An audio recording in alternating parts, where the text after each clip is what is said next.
หลายคนอาจจะมองว่าบุคคลที่จะมีความรักที่ดีๆได้ต้องเป็นบุคคลที่มีพร้อมไปหมดทุกสิ่งทุกอย่างเป็นบุคคลที่มีเพียรพร้อมมีเรือนหลังที่ใหญ่มีรถคันงามๆมีเงินเดือนสูงๆแต่นั่นก็บ่ได้หมายความว่าบุคคลเหล่านั้นจะพอความรักที่ดีได้เสมอไปบางครั้งสิ่งเหล่านั้นก็อาจเป็นเพียงสิ่งที่ดึงดูดความสนใจความต้องการในสิ่งที่สบายความต้องการในวัตถุเงินคำเขามาหาเจ้าเท่านั้นเองบ่ได้ดึงดูดบุคคลที่รักเจ้าโดยใจ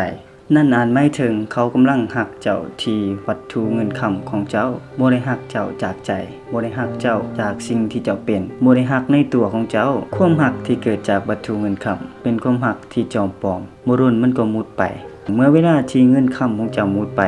เขาก็จะหมดหักเจ้าและทิ่มเจ้าไปเช่นเดียวกันและสิ่งเหล่านั้นบ่อาจบอกได้ว่าเป็นความรักที่ดีได้แต่หากบ่ได้ความรักที่เกิดขึ้นจากความรู้สึกที่เกิดขึ้นจากใจบ่จำเป็นต้องมีพร้อมไปหมดทุกสิ่งทุกอย่างแต่พร้อมที่จะเฮ็ดทุกสิ่งทุกอย่างให้มีพร้อมกันพร้อมที่จะสู้ไปด้วยกันพร้อมที่จะใช้ชีวิตอยู่ร่วมกันพร้อมที่จะร่วมทุกข์ความสุขไปนำกันยามสุขก็สุขนำกันยามทุกข์ก็ทุกข์ไปนำกันพร้อมที่จะอยู่เคียงข้างกันในยามที่พอปัญหาในเวลาที่พออุปสรรคต่างๆอยู่เคียงข้างกันบ่ทิ่มและบ่จากกันไปไสคอยให้กำลังใจซึ่งกันและกันในยามที่ทุกข์ใจและท้อใจคอยให้การช่วยเหลือสุขอยู่และผลักดันซึ่งกันและกันให้ก้าวต่อไปคอยเป็นผู้ที่เตือนสติถ้าหากฝ่ายหนึ่งขาดสติคอยเป็นผู้ที่แก้ไขปัญหาถ้าหากฝ่ายหนึ่งบ่มีทางออกให้การดูแลเบิ่งแย่งในยามที่ฝ่ายใดฝ่ายหนึ่งหากบ่สบายและสิ่งที่สำคัญที่สุดของความรักคือการเข้าใจซึ่งกันและกันอยู่ในระยะห่างที่เหมาะสมเชื่อใจเชื่อมั่นในความรักที่มีให้กันเคารพและให้เกียรติซึ่งกันและกัน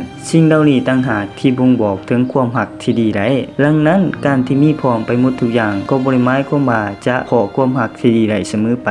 แต่การที่บ่มีพร้อมไปหมดทุกอย่างก็บ่ได้หมายความว่าจะบ่สามารถพอความรักที่ดีได้ความรักที่เกิดจากวัตถุเงินคำอีกบ่โดนก็หมดไปแต่ความรักที่เกิดขึ้นจากหัวใจถึงสิโดนปานใดก็มีวันเปลี่ยนแปลงดังนั้นก็อยากสิบอกว่าบางครั้งความรักดีๆก็อาจบ่ได้เกิดจากการมีพร้อมไปหมดทุกสิ่งทุกอย่างแต่เกิดจากการพร้อมที่จะเฮ็ดทุกสิ่งทุกอย่าง